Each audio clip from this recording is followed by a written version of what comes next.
नमस्कार, आप सभी का स्वागत है एक नए वीडियो के साथ। अवध ओझा सर जो कि दिल्ली में हार चुके हैं आम आदमी पार्टी का साथ देकर। उन्हें पछतावा तो बहुत सारा हो रहा होगा, अब करे भी तो करे क्या। चलो कोई बात नहीं, अगले चुनाव में लड़ लेना। इस डिबेट में, इस वीडियो में आपको पूरी जानकारी मिल जाएगी अवध ओझा सर किस कारण हार गए। इसलिए इस वीडियो को देखिए जरूर, और पसंद आए तो जरूर लाइक कीजिए। चैनल पे नए हो तो चैनल को सब्सक्राइब जरूर करना। आपका एक सब्सक्रिप्शन हमें हिम्मत देता है, हौसला देता है। जरूर सब्सक्राइब करें। भावनाओं पर खेलते हैं, उससे जीत जाते हैं। में अंत तक आपने क्यों बुजुर्गों को तीर्थ यात्रा करवाने का ये किया काम और फिर ग्रंथियों को अब 18,000 देंगे? अरे ये भी तो भावनात्मक मुद्दा है ना। बिल्कुल नहीं है मौनिक भाई, यही तो है ना परसेप्शंस। इसी को हम जीवन में परसेप्शंस कहते हैं। जब हम 1920 का असहयोग आंदोलन पढ़ते हैं तो सुमित सरकार कहते हैं कि गांधी जी डर गए, मजदूर किसान खड़े हो गए थे, गांधी जी को डर गए कि नेशनल मूवमेंट उनके हाथ में चला जाएगा। लेकिन विपिन चंद्रा कहते हैं गांधी की सूझबूझ। इसी को हम जीवन में कहते हैं परसेप्शन।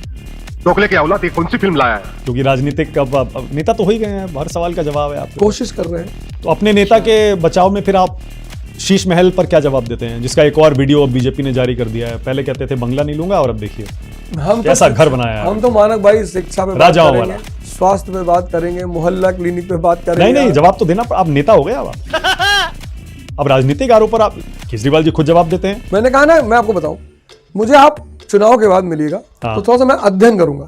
अच्छे नहीं मैं ये मान लूं कि आपने वो वीडियो नहीं देखे सीएम के घर के जो बीजेपी ने जारी किए हैं, पूरी दुनिया में हल्ला मचा हुआ है उन पर, आप कह रहे हैं आपने वीडियो नहीं देखे। मानक भाई, परसों 19 सभा थी, कल 13 सभा थी, 3 साढ़े 3 बजे रात में सोए हैं। सुबह उठ के हम ही लोगों से पूछते कि भैया हम अवध ओझा, बोले आप ही अवध ओझा।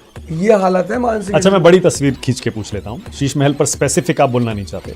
अरविंद केजरीवाल आए थे आम आदमी पार्टी बनाकर ये कहते हुए कि हम आम आदमी की पॉलिटिक्स करेंगे, हम खास आदमी नहीं बनेंगे, बंगला गाड़ी सिक्योरिटी नहीं लेंगे। आज लेकिन बिल्कुल बाकी पॉलिटिशियंस की तरह अरविंद केजरीवाल भी हो गए हैं। आप इसको कैसे देखते हैं? आम आदमी का पॉलिटिशियन और अब बाकी सारे पॉलिटिशियंस जैसे अरविंद केजरीवाल।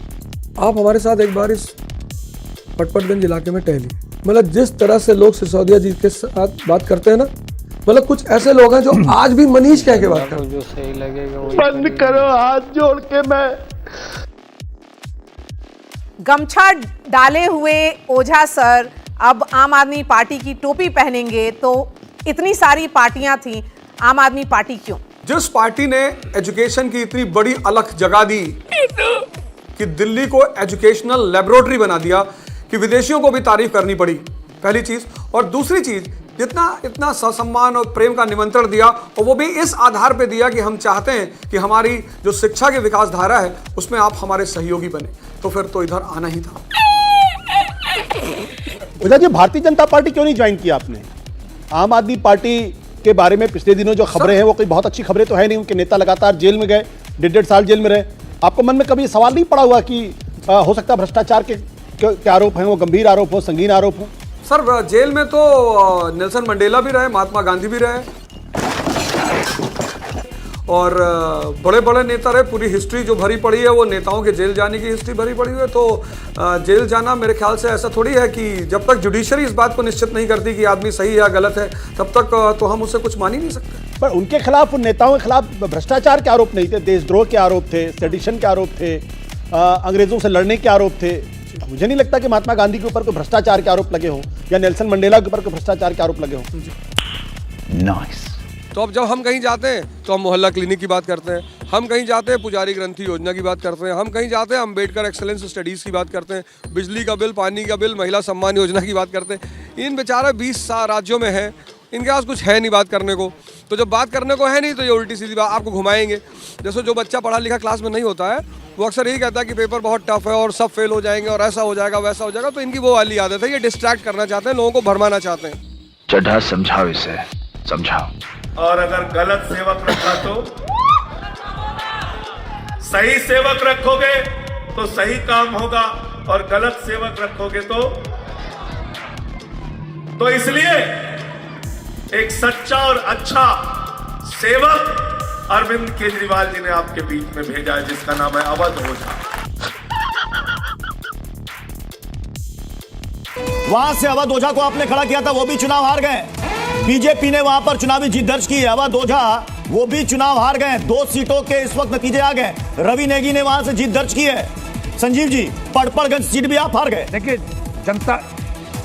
जनता जनार्दन है। मैं लोगों से कनेक्ट नहीं कर पाया, मेरे पास कम समय था।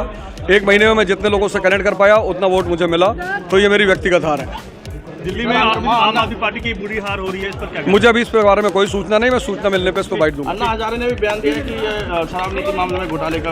अभी मुझे इस बारे में, ये मेरी व्यक्तिगत हार है जिसकी मैं खुद जिम्मेदारी ले रहा हूँ। बने रहिएगा एकदम कल से जा रहा हूँ, पहले लोगों से मिलूंगा और अपना काम शुरू करूंगा। अगला विधानसभा चुनाव फिर पटपड़गंज से लड़ूंगा। इतना मैं सबका धन्यवाद, अपने कार्यकर्ताओं को, पटपड़गंज की जनता को, अपनी पार्टी को, अपने नेता को, सबको धन्यवाद कहना चाहता हूँ कि सबने मेरे ऊपर भरोसा जताया।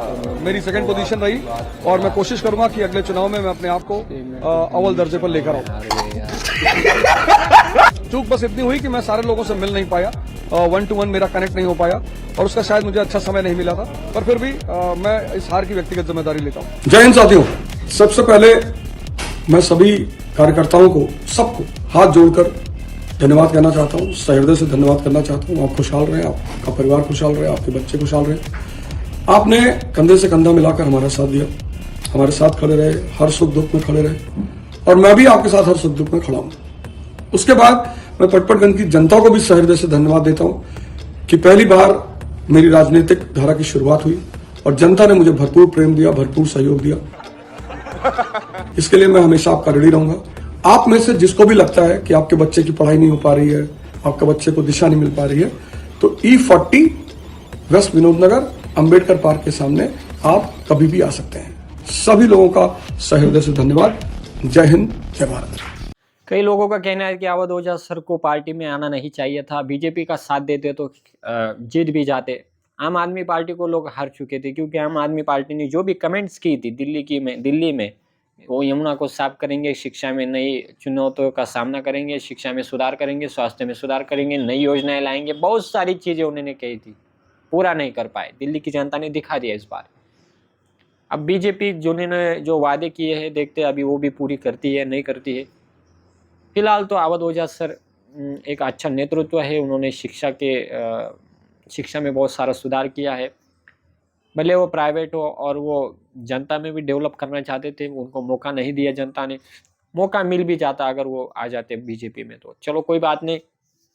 अवध ओझा सर और आम आदमी पार्टी और बीजेपी के बारे में आपका क्या कहना है, अपनी कमेंट जरूर लिखें क्योंकि आपकी कमेंट हमें एक उम्मीद देती है, समझ देती है।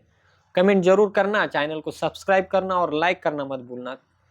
अगले वीडियो में अगले आनंद के साथ मिलेंगे, तब तक के लिए जय हिंद, जय भारत।